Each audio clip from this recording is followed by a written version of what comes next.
Bueno, buen día a todos. Debo aclarar que esta es una clase especial para mí porque básicamente después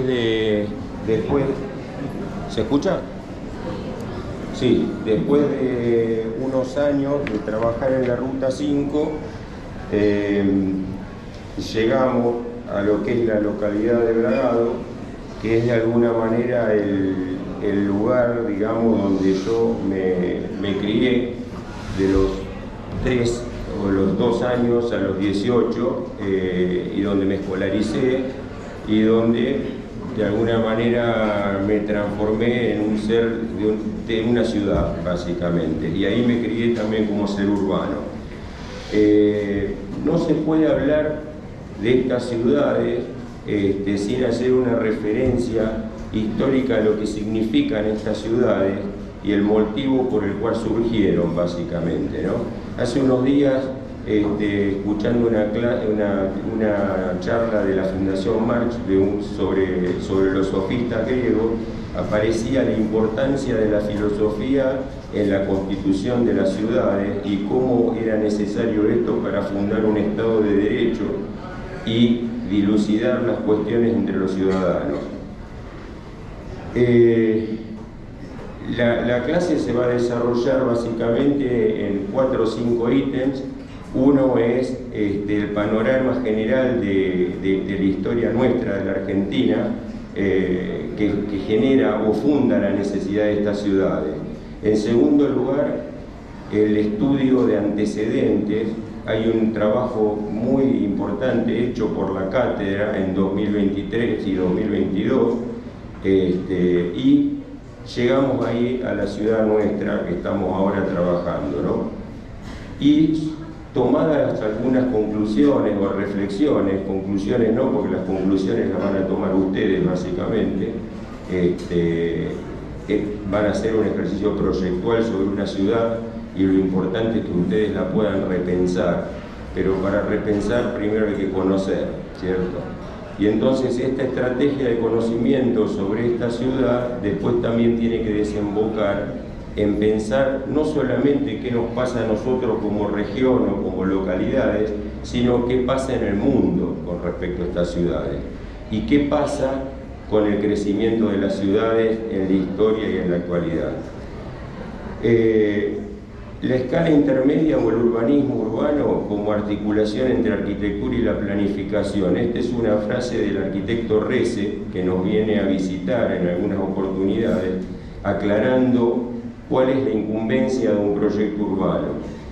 Acá voy a ir rápido, pero este plano del libro de Melissa Pessoa detecta de alguna manera la sistematicidad de estas ciudades. Estas ciudades no son el capricho de un fundador, sino que son parte de una planificación general del país que tiene un punto de arranque allá por 1853 con la Constitución Nacional. Antes de esto, el panorama seguramente era otro. Después lo vamos a graficar en cuadros, en fotos o en imágenes. Estas ciudades siempre tenían un centro cívico, que lo van a ver en cualquiera de estos planos, van a ver que hay un centro.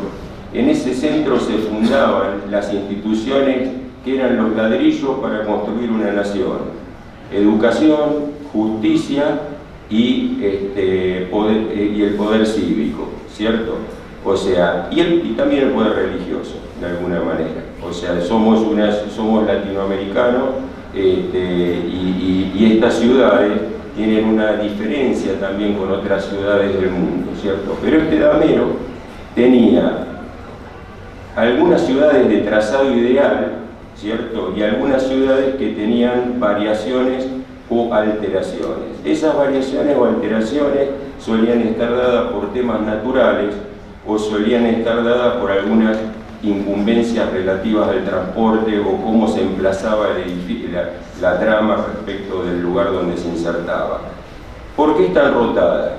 La rotación tiene que ver con un tema climático, ¿cierto? Lo que se llama la orientación a medio rumbo, lo que permitía es que todas las parcelas tuvieran un porcentaje de sol equitativamente distribuido y por eso se ponen a medio rumbo.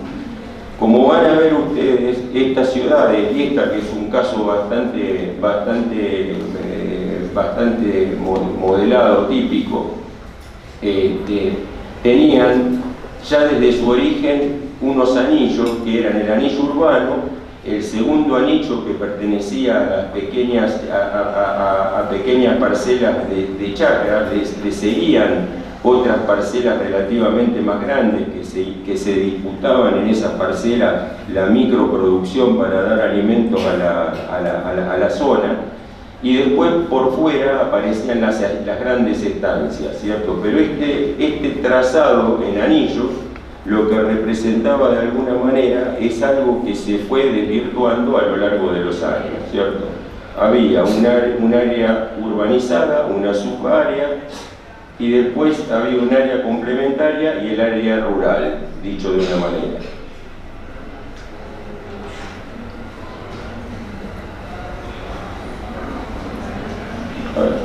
Ahí está, perdón. Acá está. Bueno, este plano, por ejemplo, ustedes van a ver que tenía la plaza central o la centralidad, pero también había unas plazas periféricas que invocaban a realizar centros secundarios. Muchos de los trazados de las ciudades van a ver que los tienen. Antes de todo eso, antes de la fundación de esos poblados, que muchos de ellos se les llama de origen sarmientino y que tienen que ver con aquella vieja disputa del país antes de 1853 y el país posterior a 1853, se relata también en estas imágenes que van dando la progresión de lo que fue la Pampa. Primero había unos inicios de la ganadería que tenían mucho que ver con la explotación de grandes territorios, terratenientes ganaderos que en general tenían que ver más que nada con un poder un poco más feudal que el que le sigue, ¿cierto? Luego, a los años, con la Constitución Nacional y con algún tipo de reglamentación o regulación de lo que fue la actividad inmigratoria, empezó a necesitar el país, a partir de un cambio de plan, o sea, cuando ustedes ven el cambio de parcelas, en manos de quién pasan a estar las propiedades y las tierras, ¿cierto? Empieza a haber colonos, empieza a haber pequeñas explotaciones agrícolas, y todas nuestras familias en general de inmigrantes tienen que ver con este proceso que fue la llegada de inmigrantes que con conocimiento de las máquinas y herramientas para fomentar la agricultura. Esa agricultura que deviene en estas imágenes urbanas, que tienen que ver con este país agroexportador de alguna manera, y que va constituyendo la necesidad de este tejido en el territorio de la Argentina. El tren, por supuesto, o sea, cómo hacer que los productos se desplacen desde el territorio agrícola-ganadero al transporte, y del transporte nacional al transporte internacional, que eran los barcos. Y posteriormente, y por qué no en paralelo, allá por 1930, como se ve en la foto de arriba, y me acuerdo de la actividad de mi familia, que pasan a ser digamos, de manejar máquinas agrícolas y tener máquinas agrícolas a tener molino harinero, porque hay sustitución de importaciones y se empieza a necesitar industrializar el país. Entonces aparece ese proceso de industrialización inicial en 1930, allá por 1960 la foto de abajo, a la izquierda lo que son las grandes acerías y a la derecha lo que es hoy día la acería Bragado. En ese proceso y con vaivenes en el medio, las ciudades fueron teniendo un proceso de cambios y nos surgen preguntas a través de esos procesos. La Ruta 5 no está sola, tiene un trazado anillar que corre paralelo, concéntrico a la ciudad de Buenos Aires, y en general las ciudades que mejor se han desarrollado son las que tienen intersecciones entre la Ruta 5 y otra ruta, que las empieza a generar como subcentros de algunos poblados periféricos, pero también de un anillo que intenta escapar de la centralidad más esquemática, ¿cierto? Acá aparecen las fechas de fundaciones, El pueblo que hoy nos convoca, Bragado, es de 1855, y el tren pasó por Bragado casi de inmediato. Nosotros empezamos en Mercedes con un trabajo urbano. Mercedes tenía la virtud también de estar en una intersección entre la Ruta 5 y otras vialidades importantes, y tenía la particularidad, esto lo mostramos rápido para que vean ustedes cómo estos trazados teóricos, estos trazados abstractos que ven en un inicio en el libro de Melissa Pessoa, aparecen figuras o trazados contaminantes, no contaminantes, caracterizantes, llamémosle, que son los que le van determinando la forma final a la ciudad. Por un lado, los accidentes naturales, tales como el río. En este caso en Mercedes, la traza de dos ferrocarriles, el ferrocarril Sarmiento y otro ferrocarril que le llaman La Trochita, que después une pueblos en el sentido perpendicular, ¿cierto? Entonces, como ven ustedes, esa trama que ven ustedes en las fotos aéreas, que se ve la ciudad y el campo, a diferencia de lo que nos pasa en la ciudad, que cuando vemos lleno y vacío, el vacío enseguida para nosotros es verde, acá lo que representa este Noli, que lo blanco es lo público, o sea que lo privado es el campo. Y cómo se regula la actividad agropecuaria y la actividad urbana es un complejo a la par, ¿cierto? Porque todo afecta al territorio. Esa zona blanca que ven ahí es el parque público por excelencia de Mercedes, que tiene que ver con su río. Acá se ve un poco más cómo la ciudad se relaciona con la línea roja, que es la Ruta 5, y cómo los ferrocarriles habían contenido la traza regular, que posteriormente empieza a dispersarse como toda mancha urbana que va comiendo el territorio. El año pasado nos visitó, Roberto invitó a un ingeniero agrónomo muy importante, que nos dio algunas alertas sobre el cuidado del cordón ecológico. ¿Qué se trata del cuidado del cordón ecológico? Que todo ese verde que nosotros vemos hermoso cuando viajamos a los pueblos del interior está gravemente asediado por prácticas agropecuarias que pueden comprometer la salud del agua de estos pueblos, ¿cierto? Pero también van hacia una alimentación en la que los agroquímicos están siendo un recurso casi sin salida. No vamos a detenernos en esto porque por ahí en algún momento lo invitan al ingeniero agrónomo pero es un tema. En estos proyectos, finalmente, voy pasando rápido, se hace un trabajo primero de análisis.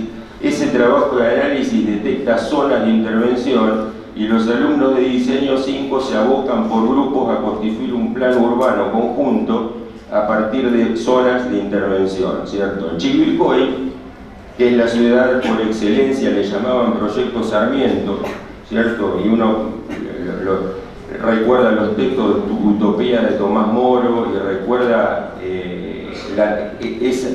esa racionalidad frente al trazado de las ciudades y frente también al trazado geopolítico de la Argentina. Y aparece Chivilcoy como la ciudad que mantuvo más pura de alguna manera su geometría. ¿Qué pasa con Chivilcoy? Chivilcoy tiene estos dos ejes, tal Cardio de Cumanum, de la historia del urbanismo, y tiene la particularidad que el tren le pasa casi por fuera, ¿cierto? Y acá pasa la Ruta 5. Quiere decir que la traza de Plaza Central y 4 trazas y plazas periféricas que van abasteciendo estos subcentros fue manteniendo a lo que era la ciudad del Cuadrado original, una ciudad que a partir de ir creciendo en el Cardio de Cumanum, que son estas avenidas, fue tomando casi el aspecto de un rombo. El diagnóstico es que la mancha de crecimiento fue desde este punto hasta este punto, con un crecimiento que básicamente es a partir del consumo de territorio urbano. ¿Qué significa el consumo de territorio urbano? La Argentina es uno de los, junto con este lugar donde lamentablemente hay una guerra terrible que es Ucrania, por algo será, es un lugar muy codiciado porque las tierras de esta región son las tierras más productivas del planeta, básicamente. ¿Qué quiere decir? Que cada vez que nosotros ejercemos un mal urbanismo, a partir de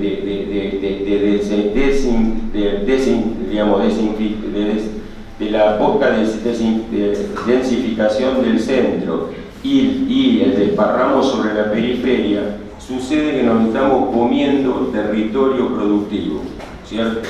Y ese territorio productivo le genera consecuencias al mundo, no solamente a nosotros. Pero esto se multiplica por todos los lugares del mundo, esto que pasa, no es en estas ciudades nomás. Entonces, el tema es que este problema del mal crecimiento es uno de los temas que nos atañe. Chivilcoy tiene, a diferencia de Bragado, tiene un curso de agua que ya desde el origen fue tapado, ¿cierto? O sea, el curso de agua fue negado en pos de esta geometría, básicamente, ¿cierto? Y acá lo que se ve es que el centro no está caracterizado en una densificación muy específica sobre una centralidad, sino que la densidad se va desparramando, lo vamos a ver también en Bragado, de una manera poco definida. Acá se ve también ciudad, chacras, campo. Otro de los problemas que está sucediendo es que en estas periferias hay dos detracciones de lo que es el cordón ecológico. Una, que prácticamente el tema de la producción hortícola y de chacrita fue cediendo lugar a la centralidad. Básicamente hay menos productores regionales que los que había antes. Y eso fue determinando que la gente utiliza esas tierras periféricas para casas quintas con pileta, o la producción de la soja le gana a la producción de las pequeñas chacras. Entonces son dos fenómenos que van consumiendo el territorio de una manera expandida. Este plan urbano de diseño de PU del año pasado es un plan urbano que también detectaba en el cordón periférico zonas de trabajo y en el central. Inmediatamente al diagnóstico se produjeron el equipo docente y los alumnos produjeron en un muy buen trabajo en estos años una determinación de sectores para atacar los problemas. Como se ven, los planos van atacando los bordes y los cuadrantes, ¿no? Donde separa el crecimiento nocivo del tejido con proyectos urbanos específicos que, bueno, ahora no vale la pena contar en particular. El año pasado, en la duda de qué ciudad tomar, se trabajó una comparativa Chivilcoy-Bragado, que acá se ve. Por ejemplo, Bragado tiene la ruta 5, el pueblo está bastante desprendido de la ruta 5 y va llegando con este acceso, y tiene la ruta 46 y la laguna. Chivilcoy, y el tren le pasa por el medio, y en Chivilcoy el tren le pasa por aquí. Los tamaños relativos y los problemas de cómo se va determinando el uso del suelo son parecidos. Chivilcoy es una ciudad bastante más grande, creo que tiene 70.000 habitantes. Bragado creo que ronda en los 45.000, 44.000. El tamaño del partido de Bragado puede ser igual o mayor que el de Chivilcoy, pero la ciudad de Chivilcoy tiene un casco urbano bastante más potente. Acá se ven, en comparativa,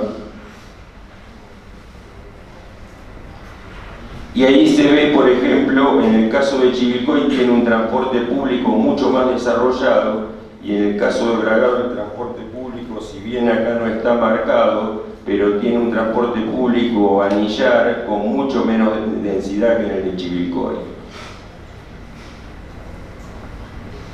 Acá se ve también los límites de la ciudad de Bragado, que son bien diferentes a los de Chivilcoy.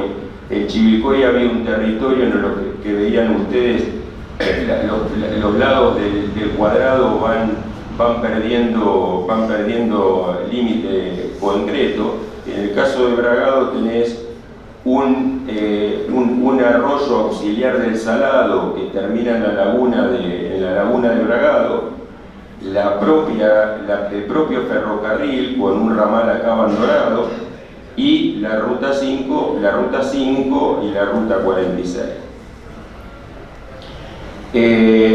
La cuestión de cuáles son los ejes que van dividiendo los cuadrantes son muy diferentes en Bragado que en Chivilcoy. En Chivilcoy los cuadrantes se dividen a partir del Cardo y de Cumano, mientras que en Bragado es muy fuerte la división que produce la vía, a tal punto que se llama Pueblo Viejo y Pueblo Nuevo, ¿cierto? Lo que está a un lado y al otro. El ferrocarril fue concretamente un punto de división y de unión a la vez. Acá vemos también cómo la dispersión en el caso de Chivilcoy fue más difusa. En el caso de Bragado, el hecho de estar contenido por sistemas viales y en la cuestión natural de la zona inundable y el arroyo, lo ha ido conteniendo, también la falta de crecimiento. Y después, en cualquiera de estos pueblos de la región, en cualquiera de los pueblos de esta región, ustedes ven que este sarpullido de instituciones generosas son una constante de los pueblos del interior. O sea, cualquiera de estos pueblos tiene edificios notables que son parte de su situación fundacional, y tiene escuelas de primera, donde tuve el orgullo de formarme y de venir a la ciudad de Buenos Aires sin ningún tipo de complejo de inferioridad, básicamente. Ese era el país de Sarmiento. Las áreas verdes son bien distintas en este pueblo. ¿Por qué? Porque la geometría de los cuadrantes de Chivilcoy generó una distribución geométrica de los focos verdes, mientras que el caso de Bragado tiene dos focos que son la plaza institucional, la plaza de la estación, e inmediatamente a la plaza institucional el Parque San Martín y la relación con la laguna, y alguna plaza que está en una parte más alejada de lo que es el centro. La impronta del acuífero de la laguna es tan importante en la definición de la historia de la ciudad como en su configuración básicamente actual, en la histórica y en la actual, podríamos decir. Esto es parte de un sistema de lagunas y pequeños arroyitos de la cuenca del Salado. ¿Qué situación tienen estos arroyos? Que eso lo tienen que tener en cuenta en el territorio de estas ciudades, que son cursos de agua de llanura. ¿Qué problema tienen? Que son meandrosos y generan graves inundaciones. Históricamente hubo inundaciones muy importantes, con obras de infraestructura se fueron saneando. El crecimiento de las manchas, crecimiento poblacional.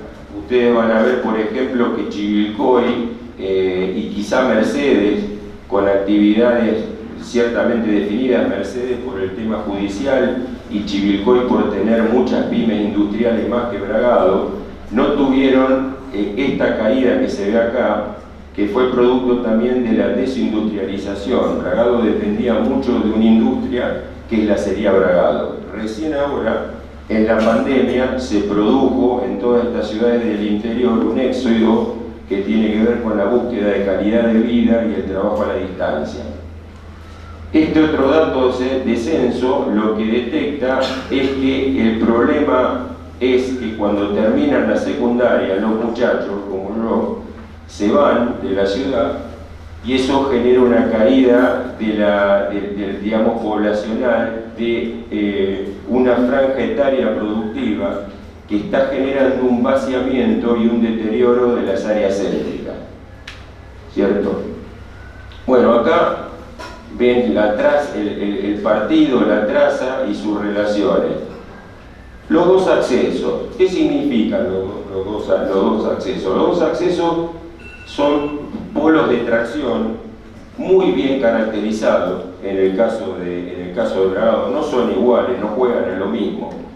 Este acceso que se relaciona con esta fuente natural que es la laguna, como ha pasado en todas las ciudades del mundo, el cuidado por la salud, el aerobismo, las prácticas deportivas pasaron a tener una importancia, y no es la naturaleza productiva la que define ese lugar, es la naturaleza recreativa, es un parque urbano.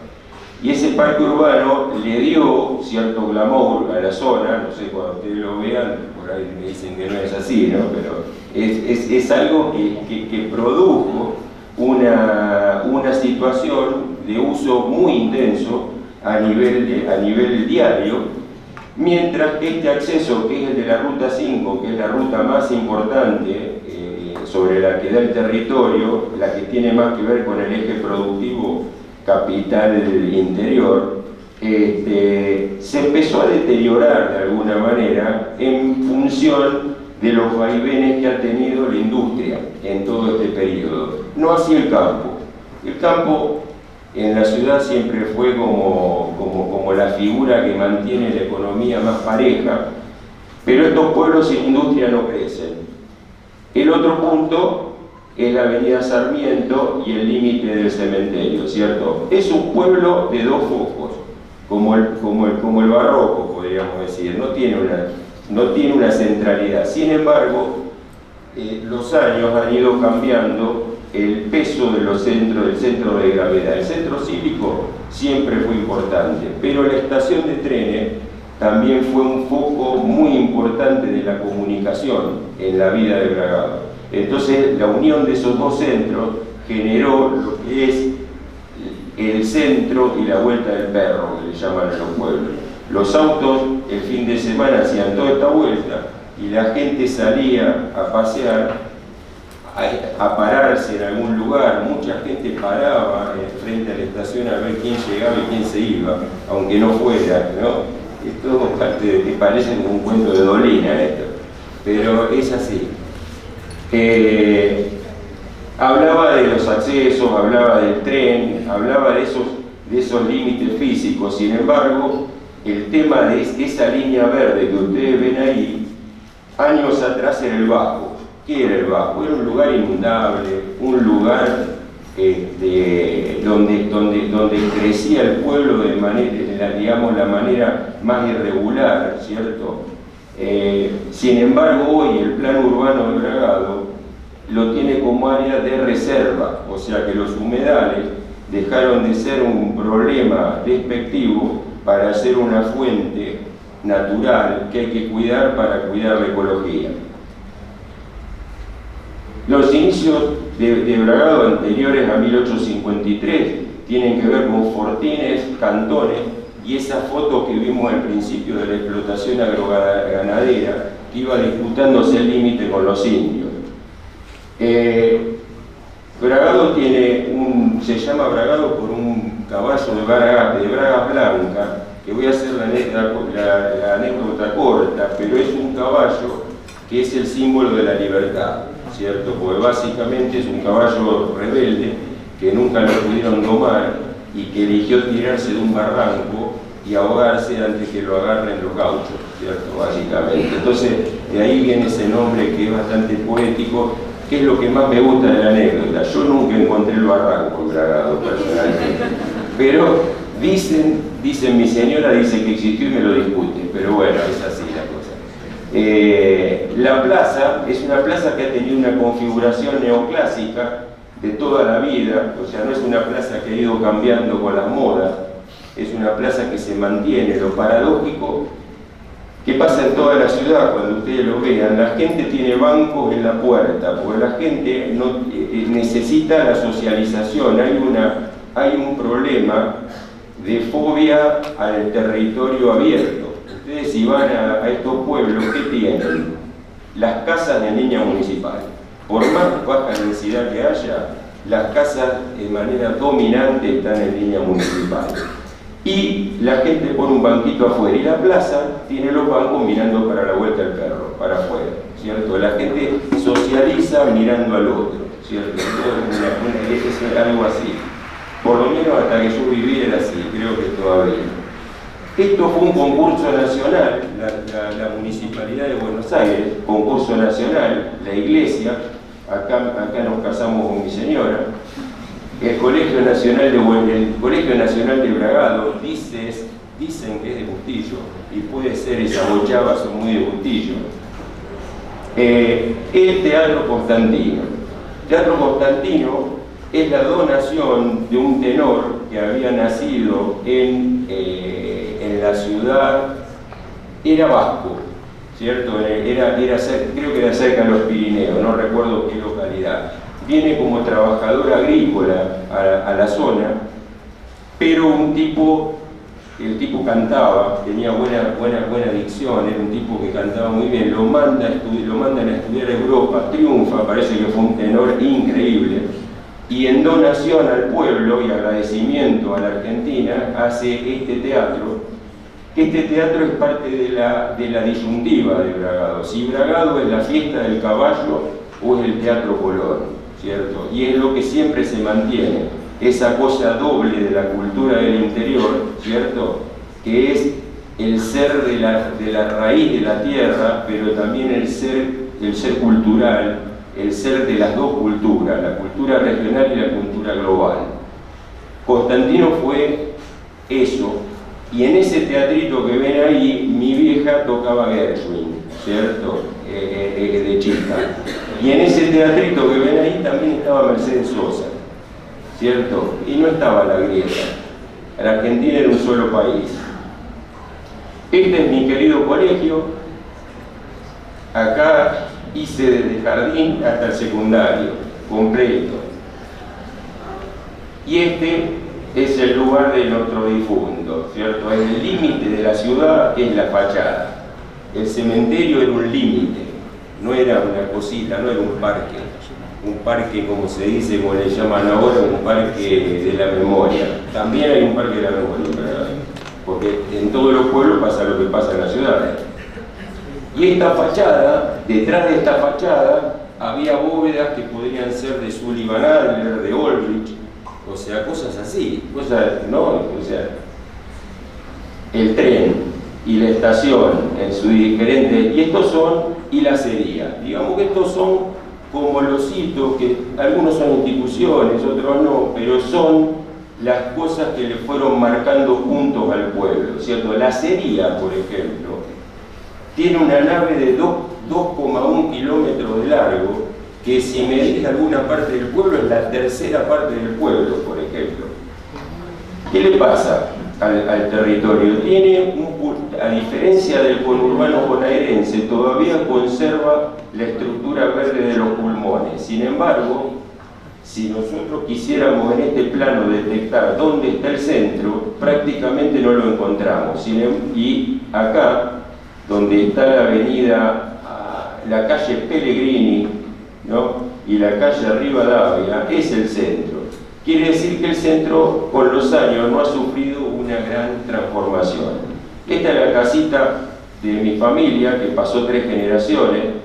La primera generación de mis abuelos que vivían con mi vieja, y después cuando mi vieja se puso grande vino a vivir a esta casa y le hice esta remodelación para dar vuelta a la casa al pulmón. ¿Por qué? Porque en la época de mis abuelos, las casas, los fondos de las casas eran huertas y había hortalizas y gallineros, básicamente, ¿cierto? Mi mamá era de la época de las chicas que querían tener un parque. Entonces la casa se dio vuelta para vivir esa situación. ¿Y qué tenía?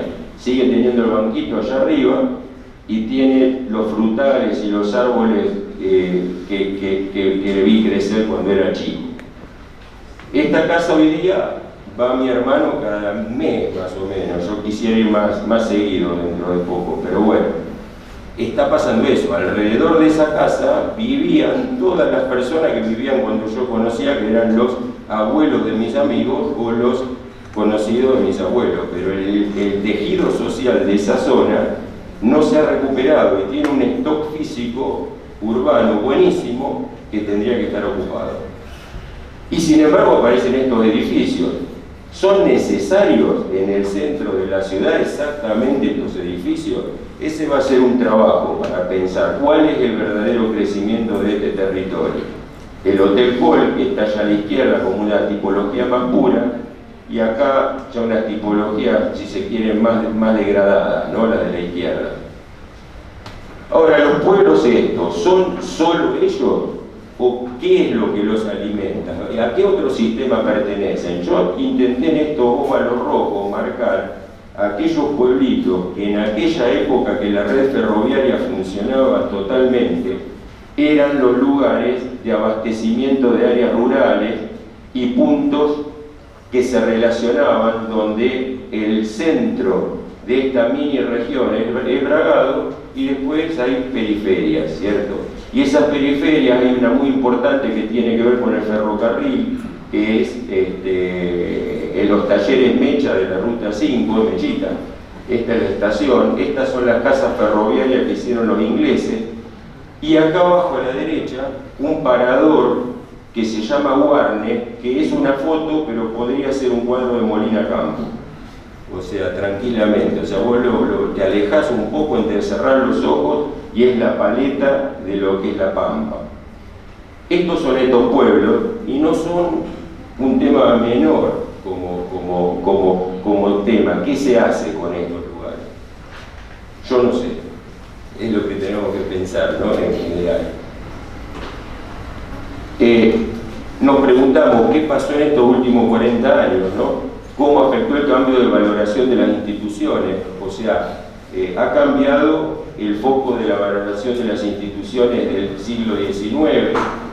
¿Cómo incidieron las políticas de transporte público? Es fundamental en qué pasó con estos pueblos. ¿Cuáles son los pueblos actuales? ¿A qué le da bola a la gente? Por ejemplo, cuando hablábamos del deporte, ¿cómo se considera el deporte que ha sido una de las partes que mejoró una de las zonas de la ciudad, ¿no? ¿Cómo la vivienda debe reflexionar sobre el urbanismo? La vivienda no es el capricho de los arquitectos o de los ciudadanos, es uno de los ingredientes que hace el urbanismo, ¿no? Y los factores de progreso y factores de riesgo, cuando hablamos del agro, ¿cierto? Me encontré mirando un plano que nos habían mandado el año pasado, y me lo volvieron a mandar este año, con un plan urbano cuyos usos, si yo me paro en este plan urbano, me doy cuenta por qué la casa donde me crié estaba dentro de esta zona y si representaba esto, la de mi abuela, que es la segunda casa, el negocio de la familia, el club donde hacíamos actividad deportiva, y coincide todo. O sea, desde mi infancia hasta la fecha, prácticamente el cuadro de usos coincide, salvo que se le ha puesto una importancia más desde el tipo, me parece, que es lo que veo por la zonificación, se ha puesto en valor la preservación de esta zona baja, que es el humedal del arroyo que desemboca en la laguna. O sea que básicamente este pueblo de dos centros, atravesado y dividido en pueblo nuevo y pueblo viejo por el tren, con una traza límite que delimita justo donde está el cementerio por una vía abandonada, ¿cierto? Y por dos accesos que marcábamos con fuertes caracterizaciones uno respecto del otro.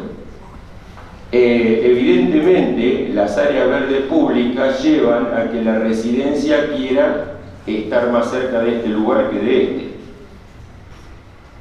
Por otro lado, de 1970 en adelante, digamos, en la década antes de 1970, este acceso era un lugar bastante concurrido, bastante armónico, y actualmente no solamente que está descuidado, sino que quedó chico y empezó a tener un cierto deterioro de actividades, y se lo nota en la estética urbana, básicamente. Entonces, lo que surge acá es que esta puesta en valor de la que se habla, de todo de esta zona eminentemente natural, y el equilibrio entre estos dos accesos son un real problema para ver cómo se ataca esta ciudad. También hay una parte de la que no hablamos, que será motivo de estudio, de cómo han crecido estas partes que están cerca de la industria y por detrás de la zona del cementerio y de las vías abandonadas.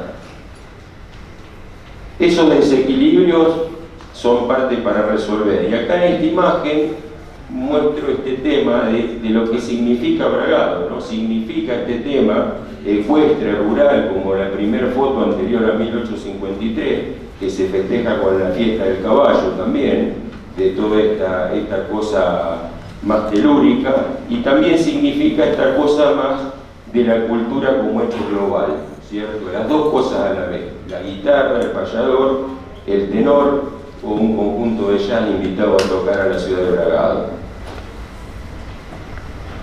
La ciudad de Historia ha tenido transformaciones rápidas, lo vamos a ver rápido, de ciudades que tienen poco que ver con el tejido latinoamericano de la ciudad de Bragado, como esta, por ejemplo.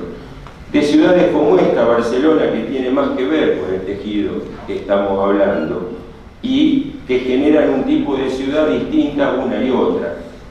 De ciertas reflexiones más utópicas sobre el futuro de las ciudades y de sus bordes, pero también la reflexión, cuando uno piensa cómo crecer, es pensar qué pasó cuando Buenos Aires era un suburbio con la vivienda colectiva. O sea, que cuando Viena tuvo que crecer en los suburbios, cómo fue la vivienda colectiva, ¿cierto? O sea, no quiere decir que sean modelos repetibles, lo que quiere decir es que tenemos que estudiar la historia para saber cómo fueron los crecimientos de las ciudades en distintos periodos o en distintas apuestas de la historia de la arquitectura. A veces densificando la ciudad, a veces creando ciudad en territorios donde no lo había. A veces planteando esta dura crítica como la de Walter Gropius, que hablaba sobre el deterioro del territorio con este tipo de crecimiento que sucedió en las ciudades norteamericanas, que era crónica de una muerte anunciada. Y también hizo mención Roberto en la clase anterior sobre la utilización de los recursos, el uso de los materiales adecuados, que muchas veces no tiene que ver con un regionalismo per se, tiene que ver con reflexiones sobre prácticas ancestrales constructivas o reflexiones sobre el uso del clima y la industria en la actualidad, ¿cierto? ¿Nos pasa solamente en Argentina este tema de los pueblos y el crecimiento y qué se hace con los pueblos? No, en Europa el tema de cómo una industria le da vida a un poblado es algo, no digo eterno, pero sostenido. En una fábrica donde trabajaba un bisabuelo, trabaja el bisnieto como ingeniero, la misma fábrica, y viven en el mismo pueblo, Alemania. Y existen contrastes de escala en esos territorios, sí. Esto es una fábrica que está posada cerca de un río, y este es el territorio de un poblado del siglo XIV, XIII, XII. Pero pasa esto, ¿cierto? O sea, esto convive con esto, con esto. Esto, en Freiburg, coincide con esto, una ciudad intermedia, convive. Esto es un edificio de Saná en el borde de una ciudad limítrofe entre Suiza y Alemania, donde está Vitra. Hay edificios de una nave industrial de Sisa, dos de Nicolás Grimshaw, una serie de edificios de arquitectos, un museíto de una obra de Tadao Ando, pero todo eso sucede en un perfecto marco de armonía entre el cuidado de la región y la globalización, ¿cierto? Y en una reflexión sobre discusiones de cuáles son los tamaños de las piezas para poder seguir coexistiendo con el lugar. Y esto pasa en Portugal, en un lugar que se llama Beiro. Históricamente, estos eran los lugares donde los pescadores que trabajaban con la salazón del pescado vivían en este borde armónico con sus actividades productivas relativas al secado de, creo que era de bacalao, que lo iban a pescar en unas riesgosas travesías al norte del mar del Norte, y volvían, algunos no, y vivían en esta casa. Y actualmente todo esto se refuncionalizó, como se ve acá, y hay una universidad en ese lugar, que tiene una biblioteca de Álvaro Siza. ¿Qué pasa en cualquier ciudad? Cuando hay un crecimiento, hay una reflexión sobre cómo se sigue con la nueva escala. No digo que esta es exactamente la escala de Bragado, pero que hay una reflexión, si Bragado duplicara su población, de que este entorno que viene así va a pasar a ser así, posiblemente. Y hay operaciones sobre cuáles son los tejidos que uno va viendo a partir de actuaciones, digamos, de trabajos profesionales, o de proyectos donde el entorno existente, de pasar de ser una maltería, pasa a ser un conjunto multifunción, vivienda, oficina y paseo, ¿no?, con gastronomía.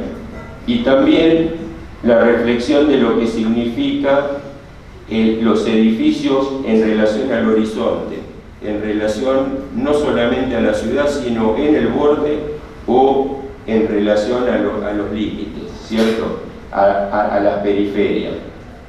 Y esta imagen que siempre me gustó mucho, que es como una relación pasado, presente y futuro, que es este edificio de Moneo en Murcia. Esto es como una secuencia basada en pensar, no en decir cómo debe ser.